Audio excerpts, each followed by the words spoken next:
चलिए, तो जैसा कि सभी को पता है कि मैट्रिक के एग्ज़ाम में ज़्यादा दिन तो बचा नहीं है। तकरीबन अगर मोटा मोटी तौर पे अगर लिया जाए तो 60 से 65 दिन हैं। 70 नहीं गिनना है, 70 गिनेगा तो ज़्यादा हो जाएगा, काहे कि वो में छुट्टी उट्टी भी तो रखना है। ठीक है, तो तकरीबन मान लेंगे कि कितना दिन का टारगेट लेके चलना है ना। हो 60 दिन का टारगेट लेके चलेंगे तो उसमें ई तो पता होना चाहिए पहले कि कौन क्वेश्चन इंपॉर्टेंट है, कौन क्वेश्चन इंपॉर्टेंट नहीं है। अब बताते हैं नया स्ट्रैटेजी। ठीक है, जो 80% स्टूडेंट है उसका सबसे बड़ा प्रॉब्लम पता है क्या है? उसको यही नहीं पता है कि कौन क्वेश्चन इंपॉर्टेंट आता है और कौन क्वेश्चन नहीं है। पढ़ेगा तो सब लपेट ले चला जाएगा, तो ओहो में कोई फ़ायदा है? कोई फ़ायदा नहीं है। दूसरा स्टूडेंट का टाइप ये है कि यूट्यूब पे अंधाधुन वीडियो सर्च करेगा, फलानवा सर, ढेकनवा सर, अंधरा सर, काना सर, ढेर का मतलब वीडियो सर्च करेगा और देखेगा कि कौन से टीचर का कौन से हाँ दिया है। अरे यार तुम लोग हंस कह रहा है। चलिए चुप रहिए। नहीं, चलिए सुनिए। तो अब 80% स्टूडेंट का प्रॉब्लम क्या है जी?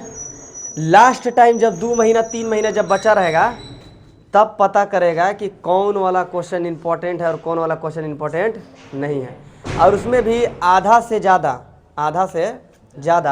जो यूट्यूब पे जो मौजूद जो टीचर है वो क्या करेगा कि क्वेश्चन बैंक उठाएगा या प्रीवियस ईयर का क्वेश्चन उठाएगा और वही समझा के निकल जाएगा।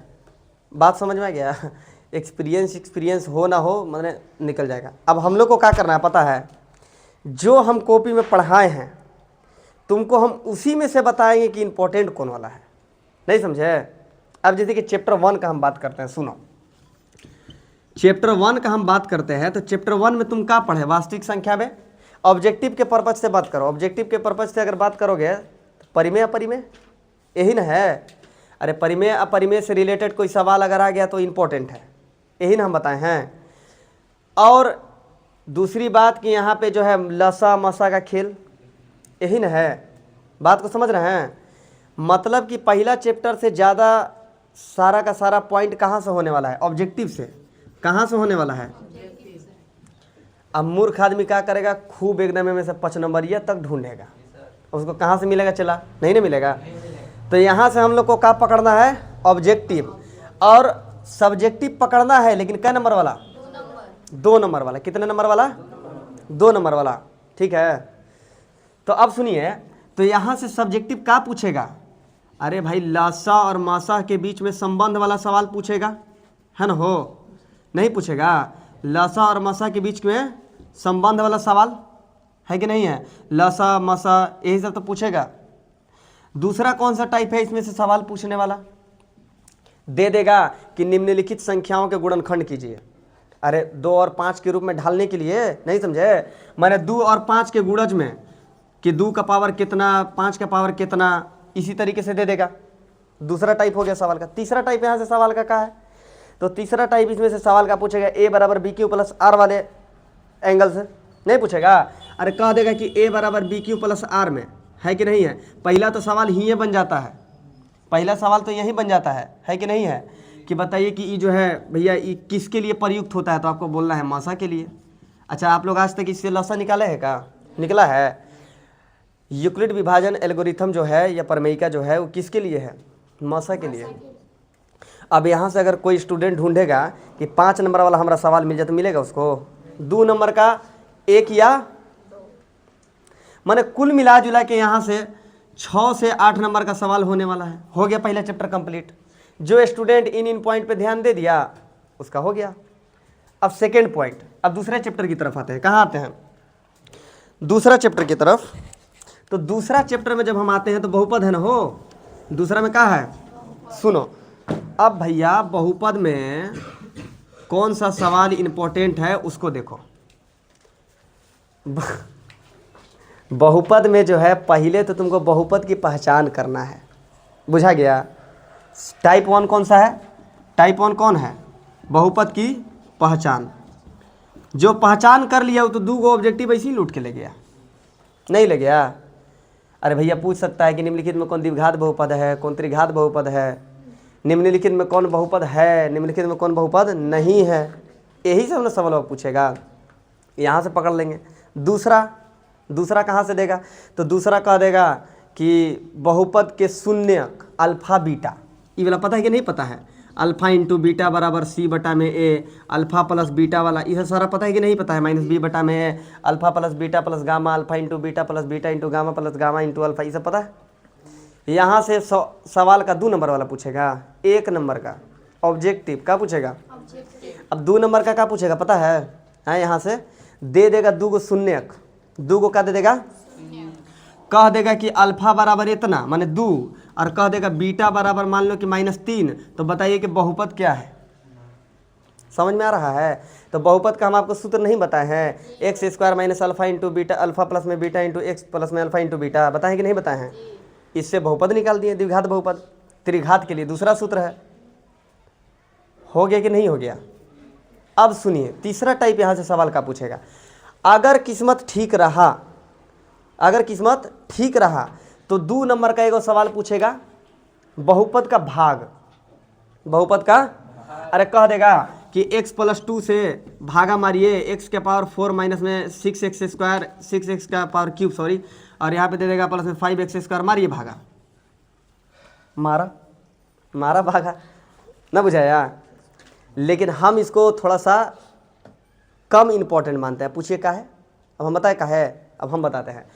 आपसे ऐसे नहीं पूछेगा, कह देगा यदि फलनवा बहुपद ढेकनवा बहुपद के शून्यक है, बहुपद के शून्यक है, तो x का मान ज्ञात कीजिए, a का मान ज्ञात कीजिए, b का मान ज्ञात कीजिए। अब हमें को आप एक तो सवाल लेके बताए हैं, तो देखो कह देगा x - 2, ठीक है, ऐसे देगा x - 2 बहुपद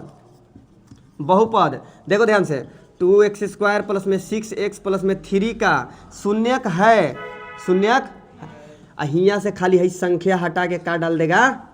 a। तो आपको क्या करना होगा? इस a का मान बताना होगा।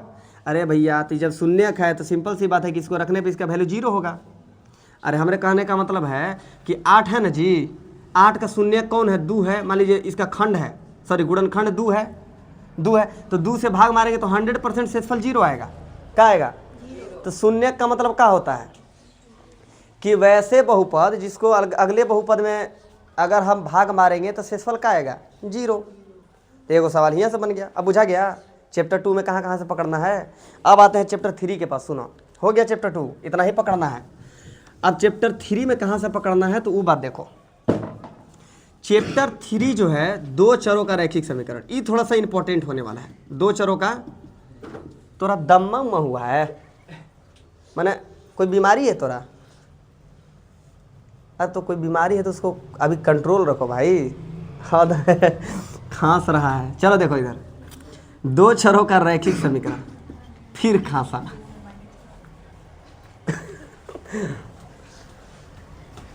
जाओ पानी पी के जाओ, ला पिया पानी पिया, ठीक? बीमारी मत उठावा, साला कि कोरोना हो गया है। देखो अब हम लोग देखने वाले चैप्टर 3। कौन सा देखने वाले? चला चैप्टर 3। हम अभी समझाए थे थोड़ा देर पहले कुछ, आप शायद सुने नहीं मेरी बात।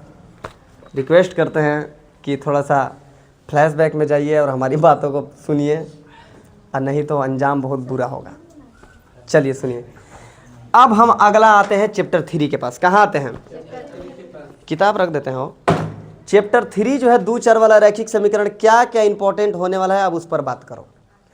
पहला टॉपिक जो मोस्ट इंपॉर्टेंट होने वाला है ग्राफ। भैया काय नंबर? 5 नंबर। के नहीं लूटना चाहेगा? खड़े 5 नंबर है, 5 नंबर तो हमरा होलो है, हुआ कि ना होगा? ये तो हो गया। दूसरा सेकंड एकदम भरपूर ऑब्जेक्टिव, भरपूर ऑब्जेक्टिव। पूछिए ऑब्जेक्टिव कहाँ से? समीकरण की प्रकृति बुझाया कि एक हल है कि अनेक हल है, कि रेखा संपाती है, कि रेखा समांतर है, कि रेखा प्रतिच्छेदित है, ना बुझाया? a1/a2 = b1/b2 = c1/c2, ना बुझाया? अनेक हल, एक हल, कोई हल नहीं। यहाँ से ऑब्जेक्टिव 100% पूछेगा। हो गया? अब ऐसे देगा। फिर अगला सवाल पता है क्या देगा? यदि यदि नहीं नहीं है, यदि इस समीकरण के अनेक हल हैं, क्या कह देगा, यदि समीकरण के अनेक हल हैं तो के का मान ज्ञात कीजिए। ऐसा वाला सवाल देखे हैं, वैसा भी पूछेगा। अब तीसरा टाइप में आ जाओ, तीसरा टाइप ये भी 5 नंबर वाला होने वाला है, अभी हम जो बता रहे हैं।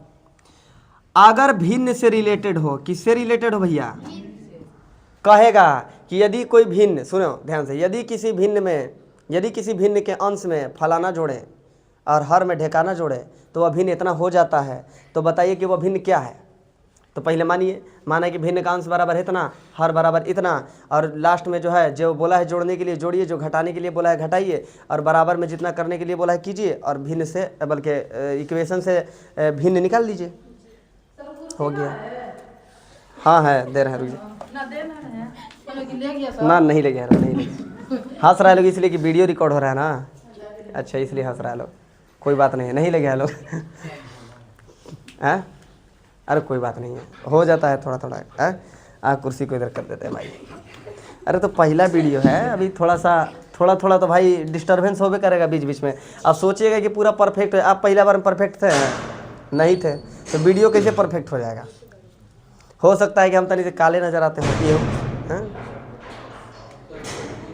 चलिए बहुत धन्य है प्रभु, आप चरण कहाँ हैं आपके, मैं गोरा हूँ कह रहा गोरे नजर आ रहे हैं। चलो ये देखो, हाँ चलिए सुनिए ध्यान से। चौथा जो टाइप है, सॉरी जो तीसरा जो टाइप है, हम किससे बताए हैं, भिन्न से रिलेटेड।